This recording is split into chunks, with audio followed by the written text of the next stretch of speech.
What is up, Watch fam? I am Christian from Theo and Harris, and today I'm going to be diving into four different, very different categories within the vintage watch market and the value that they represent. This is great stuff, and while it's not cheap, it represents so much more punch than so many of our modern counterparts. But before we get in, I want to go ahead and announce again the giveaway. We're doing another watch giveaway on March 1st. I'll give you a couple of hints. We're doing something automatic. We're doing a micro brand. We're doing something that I would love to wear. I wish they sent us two, because then I would have kept one. And all you have to do is subscribe to our Theo and Harris YouTube channel, and down below in the description, just sign up for the contest. Just your name and your email. There's no catch. There's no fee. There's no raffle ticket, nothing. Just subscribe and sign up, and we'll be picking a winner on March 1st, and someone literally gets a free several $100 watch. Like, that's it. That's it. Let's do it. Okay, wristwatch check. I'm wearing an Omega Dynamic, great watch, funky, not as funky as they used to be back in the 70s, but as far as the 90s are concerned, an era in which not much cool stuff came out, you know, an era of kind of like mediocre design. This is awesome. So let's get into the first of today's four undervalued vintage watch categories. Number one, the Polerouter by Universal Geneve. This is a watch that was designed by Gerald Genta when he was only 23 years old. This is actually his first big project, as you would imagine, for a 23-year-old watch designer. This watch, conceived by Universal Geneve, was made to commemorate Scandinavian Airline System's Polerouter flight, which now today no one really does anymore, at least not a true, pole route actually over the pole, but something that people don't even really know about anymore. But at the time, I believe in the mid-1950s, this was an enormous event. I mean, this was something that, again, was really worth building an entire, watch line out of, which is kind of funny too, because, it brings up this idea of importance of airline travel in the 1950s, which again, I guess I was born in 95, I'm real young, and people who were born after me even more so, we take it for granted, right? Airline travel wasn't a big deal in my lifetime. It hasn't been a big deal in my lifetime. But in the 1950s, you have the Polerouter, you have the Pepsi, the GMT Master, by Rolex. These were watches that were, cultural staples, or these were watches that were dedicated to a very important culture, dedicated to the jet set.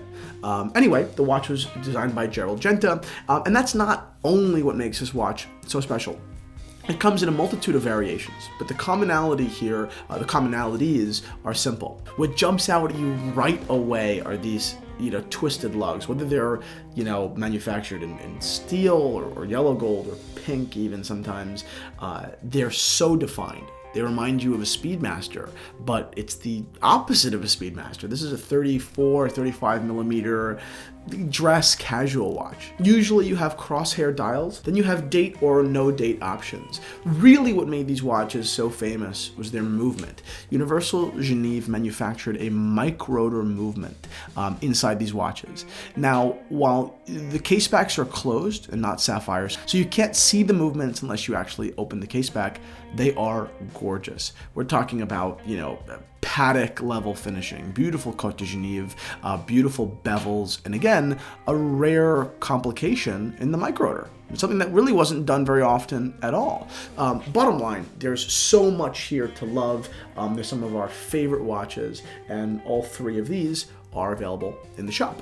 Now, let's go to something that's a little bit more mainstream, something with less story, but something that is arguably maybe even more important. 34 millimeter Rolex models. Rolex is the king of watches. Everyone wants to own a Rolex. Everyone wants to be Rolex. Rolex has been able to create this brand that is just universal, truly global, luxury everywhere.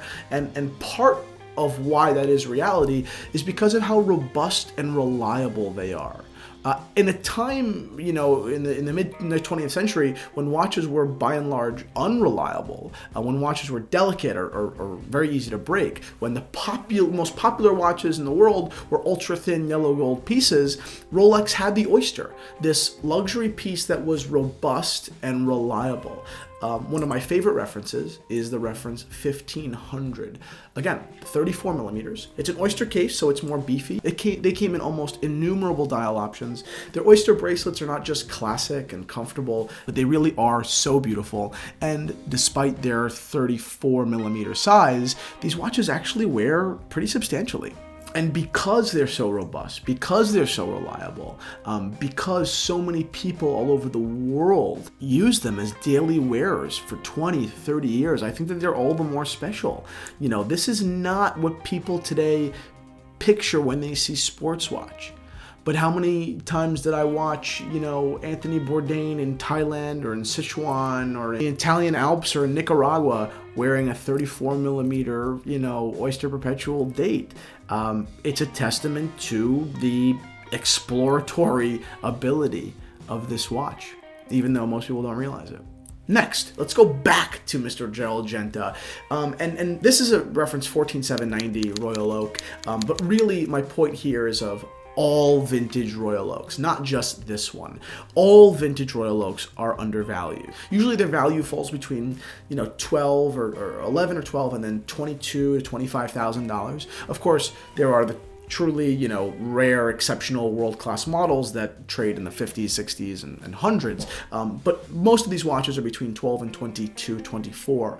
And they're incredible pieces. The story of the Royal Oak and how it saved the Swiss watch industry is an incredible one. We made an entire video dedicated to this story. If you haven't seen it already, click the link in the T&H recommendations below. In short, Gerald Genta, the designer of this watch, was charged by AP with creating something totally different, with creating a watch that would change the way that people looked at watches. Now, 50 years later, we get to, you know, pick from 50 years of watches, most of which just have not really been appreciated yet. Modern Royal Oaks are on fire. They're almost impossible to get, but vintage Royal Oaks are fairly readily available. And I think that right now we have at least 3 examples in the Theo and Harris watch shop. It's one of those designs that you either love or hate. It's so aggressive, it's so industrial. I've given it to people and they've said, ugh, what is that? But I love the aesthetic, but more than that, more than the fact that I happen to love the links, more than the fact that I happen to love the brushing of the case and the screws, I happen to love that. But I look at this bold piece of, you know, just watch, and I can't help but to be, you know, immediately and boldly reminded of the audacity or the courage that AP and Gerald Genta had to introduce something so different, so radically different to the market. This isn't a game. You know, like introducing this wasn't a game. This is life or death. AP was on the brink of disaster, and so was the Swiss watch industry. And then you have this, you know, hefty piece of industrial design that otherwise would have been viewed as hideous, and it saved the watch world. You know, and we get to collect these vintage examples while they're not cheap for pennies on the dollar, which what they will be. And the last watch I want to talk about here is my personal favorite on an emotional level. It's the Rolex Datejust, particularly the 1600 reference series, which is the second model of the Datejust that was ever manufactured. Short history of the Datejust: it was introduced in 1945 to celebrate Rolex's 40th birthday, which I think is so interesting because now when brands celebrate birthdays, they introduce a new dial color of a watch. You know, back then, for their 40th birthday, Rolex introduced an entirely new watch. You know, the R&D that had to go into that, the boldness, the care, that was serious. You know, introducing a new dial is very easy. You just manufacture a dial in a different color. But introducing a whole new watch, dedicating millions of dollars to marketing, that's a real celebration. And again, we have an entire video dedicated to that history because really the history of the Datejust, they deserve an entire video. So we made an entire video because otherwise you can't tell the full history in 2 minutes. So again, down below in the T&H recommendations, check out that video. Back to the watches themselves, what makes these watches so special really are the same things that make the dates so special. You have Oyster Cases, you have the power of the Rolex name, you have the same robustness and quality. These are in-house movements. These watches come in a multitude of variations. Right here, we have two two-tone examples, both with a rare wide boy dial configuration, which means the hands and the indexes are both wider than normal. This watch has a smooth bezel, that one has a fluted, and that's part of what makes these Datejust so special, what makes the market so interesting. The options are almost endless, and there are so many variations that are rare and hard to find and really odd. And the 1601 was my first watch. Part of what makes it so great is its versatility, is its ability to basically never be out of place. They're not particularly sporty, but they're not particularly dressy either.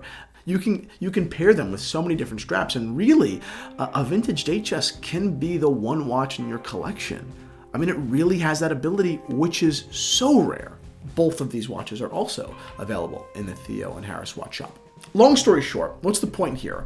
The point is that Theo and Harris, as well as every player in the vintage market, find ourselves very lucky that we get to deal in a market that is still in its infancy, relatively speaking. The history of vintage watches predates 2019, that's for sure. These watches have been collectible for a couple of decades. But truly, I say, and all of my colleagues say, and so many of the fans still do say, despite skeptics, that this market really is just beginning. That these watches still have so much room for growth and value. And that said, you know, I'm not telling you to buy watches for investment. You can. I have many clients that do, but that's not even the point. I just think that, you know, if you're going to, I just think that if you're going to buy a luxury item, it feels good to know that what you're buying is worth that. And we're still in the infancy of this market, not just price-wise, but in availability. I can't sit here and say that I'm sure that in 4 years I'll be able to have this many rare watches on a table. I think that it's going to become a lot harder, and I think that the watches are going to be naturally more expensive. A lot of the great watches are going to be locked down in collections, and they won't be on the market. Most of these pieces, barring the Royal Oaks, are well under $5,000. We're talking really about the $3,000 range. That's really where these watches fall, give or take. And $3,000 in modern watches get you almost nothing. Yes, there are examples from Seiko. The Snowflake pre-owned is around there in the $4,000 range. You can get some watches in modern that in that price range that are good, but by and large, you're buying a lot of crap at that price point, and that's only perpetuated by the big brands. Even Rolex's entry models are in the sixes. Most of them are in the eights and nines.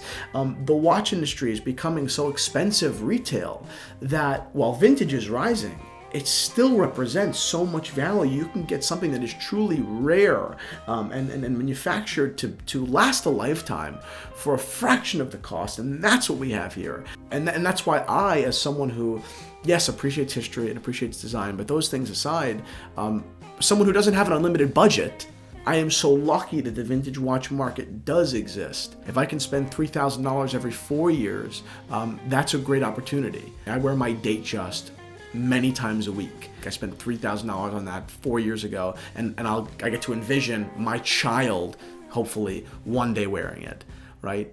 That's vintage, you know, it's amazing. So for now, I like to take a step back and enjoy this table of of watches that I never thought I'd be able to share space with and share some information with you guys. Thank you all so much for watching. If you love vintage watches, don't forget to like this video and comment down below with what is your favorite category out of the ones that I brought today.